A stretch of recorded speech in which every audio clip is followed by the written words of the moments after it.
क्या आपके बाल झड़ रहे हैं और आपके मन में सवाल आ रहा है कि भैया कौन सा तेल लगाएं कि बालों को फायदा करे? क्योंकि हर तेल कंपनी अपना अपना एडवर्टाइजमेंट करती कि हमारा वाल लगाओगे चला आएगा, लेकिन लगाए बहुत सारा और आया कोई नहीं। अब हमारे मन में यह सवाल इसलिए आया क्योंकि हम नाई की दुकान पर बैठे थे और बगल में एक अंकल जी आए और पूछे नाई से कि भैया कौन सा तेल लगाएं कि बाल लौट आए। और नाई मुस्कुरा कर कहा कि साहब, तेल बाल बचाता है, लौटाता नहीं है, और लौटाने वाला तेल बना होता तो हम अपनी दुकान बंद कर दी होते, वही तेल बेच होते, रईस हो जाते। फिर हमको एहसास हुआ क्या नाई ने वो सच बोल दिया जो हजारों करोड़ की तेल कंपनियां कभी नहीं बोलती। तो हमें लगा कि आज तेल के ऊपर रिसर्च की जाए और आपको ये बताया जाए कि कौन सा तेल कितना फायदेमंद है आपके बालों के लिए। लेकिन ये जान लीजिए, तेल बाल उगाता नहीं है, बचाता है। इसलिए आज हम 10 में से नंबर देंगे तेल को कि ये तेल कितना आपके बालों को बचाएगा। अब नाई की बात को थोड़ा और खोलें तो तेल कोई जादू नहीं, आपको समझना पड़ेगा। अगर घर में आपके पिताजी दादाजी दोनों टकले हैं तो दुनिया का कोई भी तेल आपको पूरी तरह नहीं बचा सकता। वो खानदानी विरासत है जो आपको मिली है, तेल की पहुंच से बाहर। तेल की असली ताकत है बालों को ताकत देना, टूटने से बचाना, सिर की खाल को ठीक रखना, और इतना काम भी अगर वो ईमानदारी से कर ले तो लंबे समय तक घने रहेंगे। हालांकि अगर आप बालों के डॉक्टर के पास जाएंगे तो वो कहेंगे तेल लगाने की जरूरत ही नहीं, तेल से कुछ नहीं होता। या वो कहेंगे कि आप तेल सर में आधा घंटा लगाइए और फिर बाल धो लीजिए। रात भर तेल लगाने वाला फॉर्मूला वो नहीं कहते। फिर भी आज हम एक स्टडी कर आए हैं और अब हर एक तेल के बारे में आपको बताएंगे। तो सबसे पहले उस तेल के जिक्र करते हैं जिसे दुनिया भर के जानकार सबसे आगे रखते हैं, नारियल का तेल।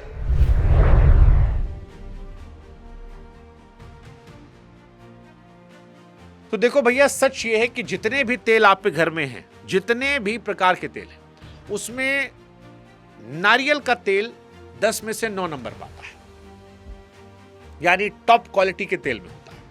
इसके कण इतने छोटे होते हैं कि ये बाल के अंदर तक घुस जाते हैं, सिर्फ ऊपर चिपक कर नहीं रहते। एक पड़ताल हुई थी जिसमें 3 तेल आमने सामने रखे गए थे और सिर्फ नारियल ही बालों की अंदरूनी ताकत बचा पाया, बाकी खास नहीं कर पाए। हालांकि यहां पर एक बात ईमानदारी से आपको और बता दें, वो पड़ताल एक तेल बनाने वाले कंपनी की अपनी लैब में हुई थी, लेकिन इसका मतलब ये नहीं कि पूरी झूठी हुई थी। आज भी यही गिनाई जाती है, लेकिन ये आखिरी सच नहीं है। जिनके बाल रूखे हैं, दो मुंहे हैं या धोने के बाद झाड़ू जैसे होते हैं, उनके लिए नारियल का तेल बहुत बढ़िया साथी है। असली पहचानने का एक मोटा इशारा भी है, सर्दी में जम जाए तो ठीक, और जो बोतल दिसंबर में भी पानी जैसी बहती रहे वो नकली नारियल है। तो 1 नंबर हमने इसलिए काटा है क्योंकि बाल उगाने में कोई खास इसका रोल नहीं है, लेकिन नारियल का तेल अगर आप लगाते हैं तो आपके बालों को फायदा देगा, ये इंपॉर्टेंट है। अब आते हैं उस तेल पर जो उत्तर भारत का पुराना पहलवान है, बचपन में लगाया गया खूब, सरसों का तेल। गाढ़ा, तेज महक वाला।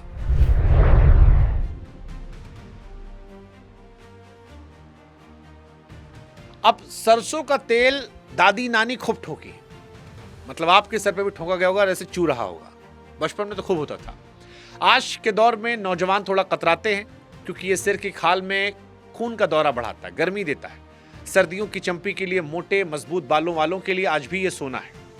पर खतरे की बात शब्दों में, अगर इसको हम नंबर दें तो इसको हम नंबर देंगे 10 में से 6 नंबर। जिनका सिर पहले से तेल तेल जैसा रहता, उसमें ये रूसी और सिर पर दाना बढ़ा सकते हैं, ऐसे लोग दूरी बनाएं। जो तेल बहुत सारे लोगों को नुकसान कर सकता है, उससे ज्यादा नंबर देना जाती होगी, इसलिए 6 नंबर हम दे रहे हैं। और 6 नंबर भी सर्दियों में दे रहे हैं, सर्दियों की शर्त पर। सर्दी में आप सरसों का तेल लगाएंगे तो बेहतर है, लेकिन इनसे बेहतर नारियल है। सरसों की गंध पसंद नहीं और नारियल जमने से परेशान करता है, तो बीच का रास्ता है तिल का तेल।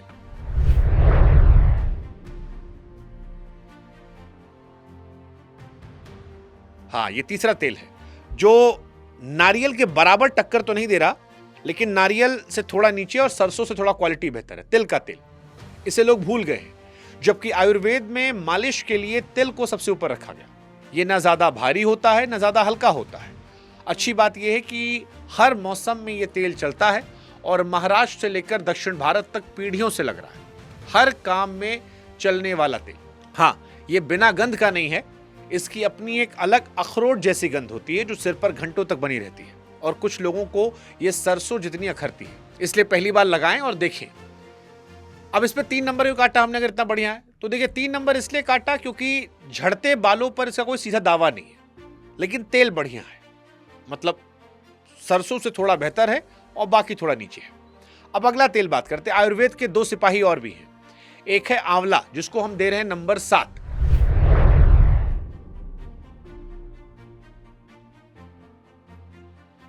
विटामिन सी का खजाना, बालों को वक्त से पहले सफेद होने से बचाने में इसका नाम सदियों से लिया आता है, पर इसका काम भी सहारा देने तक है। झड़ते बालों को रोकने का सीधा दावा इसके पास नहीं है। एक और तेल है भृंगराज, आयुर्वेद वाले बड़ा इस्तेमाल करते हैं। इसको हम 8 नंबर देंगे। पुरानी किताबों में से केशराज यानी बालों का राजा कहते थे, और झड़ते बालों के मामले में ये आंवला से 1 कदम आगे है, इसलिए 1 नंबर ज्यादा। दोनों को हफ्ते में 1-2 बार जरूर आजमाइए। दोनों के नंबर 2 जा कटे। पहला, बाजार में असली माल मिलना चुनौती है। आंवला तेल के नाम पर सस्ते तेल में हरा रंग और खुशबू मिलाकर बिकता है, तो जिस बोतल पर सबसे पहले मिनरल ऑयल या लिक्विड पैराफिन लिखा हो उसे वापस रख दीजिएगा। दूसरा, इन दोनों की ज्यादातर पड़ताल अब तक चूहों पर हुई है, इंसानों पर बड़ी जांच बाकी है, लेकिन सदियों का भरोसा है और इसलिए इनको हम 7-8 नंबर दे रहे हैं। अब आते हैं बादाम के तेल पर।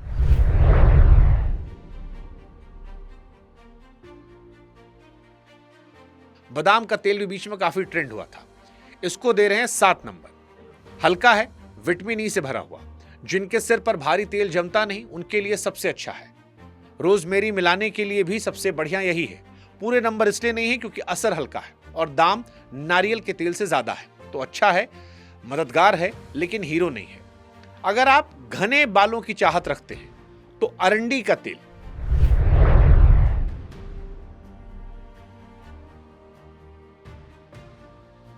छह नंबर इसको मिलेगा। यह बालों को मोटा और चमकदार दिखाने में असर करता है। भौं पर और दाढ़ी पर इसीलिए लोग लगाते हैं, पर सच ये है कि इस पर हुई 22 पड़तालों को अगर एक साथ परखा जाए या देखा जाए तो चमक के लिए तो सबूत मिले, लेकिन नए बाल उगाने या गिनती बढ़ाने का कोई मजबूत सबूत नहीं मिला। इसलिए घना दिखाने तक ठीक है, घना करने की उम्मीद मत पालिएगा। इसीलिए इसको हम नंबर 100% नहीं दे रहे हैं। हालांकि ये तेल इतना गाढ़ा है कि डॉक्टरों की एक रिपोर्ट में एक 20 साल की लड़की के पूरे बाल नारियल और अरंडी का तेल लगाकर धोने के बाद एक दिन में उलझकर पत्थर जैसे गुत्थी बन गए थे। ऐसी गुत्थी जो खुलती नहीं, बाल काटने पड़ते हैं। लंबे बाल हैं तो इसे कभी भी अकेले बिना मिलाए रात भर मत छोड़िएगा। नारियल और बादाम में थोड़ा सा मिलाकर लगाएंगे तो समझदारी है। भौं पर थोड़ा सा, क्योंकि आंख में चला गया तो धुंधलापन या जलन हो सकती है। अब बात करते हैं उस तेल की जो आजकल मार्केट में बड़ा ट्रेंड करता है कि प्याज का तेल लगाएंगे तो सर में बाल निकल आएंगे।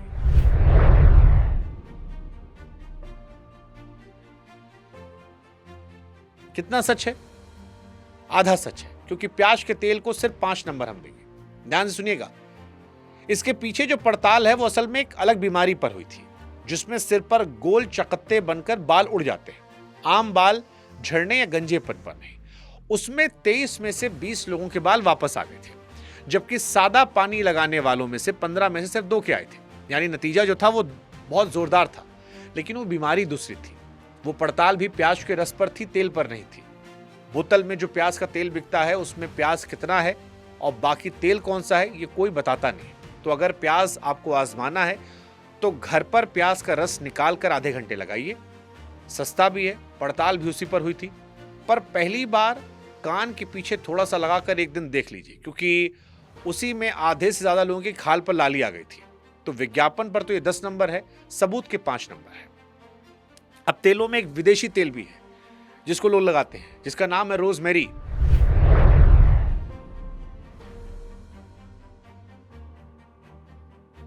इसको 8 नंबर मिल दे रहे हैं। इस पर एक दिलचस्प पड़ताल है। 100 लोगों ने 6 महीने तक इसका इस्तेमाल किया, जिसमें इसे उगाने वाली दवा जो आती है मिनॉक्सिडिल, उसके आमने सामने रखा गया और दोनों से बालों की गिनती लगभग बराबर आई।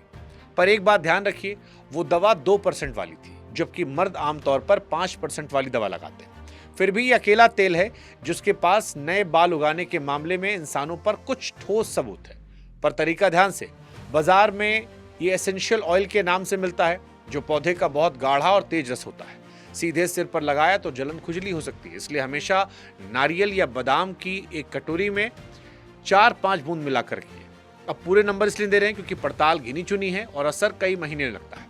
तो कुल मिलाकर जितने तेल आपके घर में हैं, अगर आपके मन में ये सवाल है किस तेल से कितना फायदा हो सकता है, तो हम आपको तेल को 10 में से अंक देकर समझा देते हैं। सबसे ज्यादा फायदा आपके सिर में नारियल का तेल करता है, जिसे 10 में से 9 अंक हम दे रहे हैं। दूसरे नंबर पर आयुर्वेद तेल करता है भृंगराज तेल, 8 नंबर, बशर्ते असली हो। तीसरा विदेशी रोजमेरी, जिसको 8 नंबर दे रहे हैं।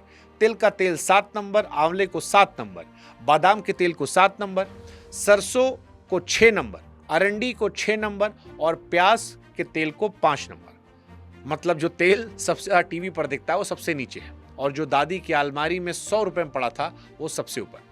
तो अपनी जरूरत से मिलाकर देखें। अगर आपके रूखे बाल हैं तो नारियल, थोड़ा चाहें तो अरंडी मिला लें, झड़ते बाल हैं तो नारियल या बादाम में रोजमेरी की बूंद डाल दें, साथ में भृंगराज। पतले बाल हैं तो हल्का सा बादाम, कम मात्रा में हल्की रूसी है तो तिल या फिर नारियल थोड़ा सा। जल्दी सफेद हो रहे हैं तो आंवला, और घर पर कुछ करना हो तो नारियल तेल में करी पत्ता या मेथी दाना धीमी आंच पर पकाकर छान लें। दादी का यह नुस्खा आज भी बाजार की आधी बोतलों से बेहतर है। इसको लगाने का तरीका, क्योंकि अच्छे से अच्छा तेल गलत तरीके से लगे तो नुकसान है। तेल गुनगुना कर लगाएं, पर गैस पर सीधे चढ़ाकर नहीं। कटोरी को गर्म पानी के बर्तन में रखकर गर्म करें। इससे तेल के गुण भी बचे रहते हैं और जलने का डर भी नहीं होता। उंगलियों के पोरों से हल्की हल्की मालिश, नाखून गड़ाकर रगड़ने से बाल टूटते हैं। और लगाने से पहले बालों को सुलझाइए। उलझे बालों पर गाढ़ा तेल सबसे ज्यादा गुत्थी बनाता है। 1 से 2 घंटे रखिए, बहुत है। ज्यादा से ज्यादा रात भर को भी डॉक्टर मना करते हैं। और अगर कई दिन जमा रहे तो धूल चिपकती है, रूसी बढ़ती है। और हफ्ते में 2 बार तेल लगाना बहुत है। रोज लगाने से बाल जल्दी लंबे नहीं होते, बस शैम्पू करना पड़ता है जो अलग नुकसान करता है। एक और बात जो जरूरी है, हमारे यहाँ औरतों में बाल झड़ने की सबसे आम वजह में है खून की कमी, और वो एक साधारण खून की जांच से पकड़ आती है। तो महीनों तक बोतल बदलने से अच्छा है एक बार खून की जांच भी करवा लीजिएगा। हो सकता है जवाब तेल में नहीं, खून की रिपोर्ट में लिखा हो। और अगर बाल गुच्छों में झड़ रहे, सिर पर गोल चकत्ते बनकर बाल उड़ रहे, सिर से बहुत खुजली या पपड़ी है, तो थायराइड जैसी किसी बीमारी के साथ बाल गिर रहे हैं, तो तेल में महीने मत गवाइए। ये अंदर की दिक्कत का इशारा हो सकता है। इसका इलाज स्किन डॉक्टर के पास है, तेल की बोतल में नहीं। नई माओं के लिए एक भरोसे की बात, बच्चा होने के बाद आपके बालों का झड़ना आम है। ज्यादातर मामलों में 6 से 12 महीने में अपने आप ठीक हो जाते हैं, इसमें घबराने की जरूरत नहीं है। हाँ, अगर साल भर बाद भी चल रहा है तो डॉक्टर दिखाएं। मर्दों में आगे के बाल तेजी से घट रहे हैं तो उसे भी दिखा लीजिए, समझदारी है। जितनी जल्दी पकड़ेंगे उतना बचा पाएंगे। और बाकी याद रखिए, बाल सिर्फ तेल से नहीं बनते, वो आपकी थाली से बनते हैं। दाल, दूध जैसी ताकत वाली चीजें, हरी सब्जी, पूरी नींद, कम टेंशन, अगर ये है तो चंपी बस दिखावा है। तो अगली बार कोई आपको चमकदार बोतल गारंटी का दावा करके दे तो उस नाई की बात को याद कर लीजिएगा कि तेल बाल बचाता है, लौटाता नहीं। सादा तेल, हल्की चंपी और सब्र। बाल भी रिश्तों की तरह होते हैं, रोज थोड़ी देखभाल करेंगे तो दूर तक चलते हैं।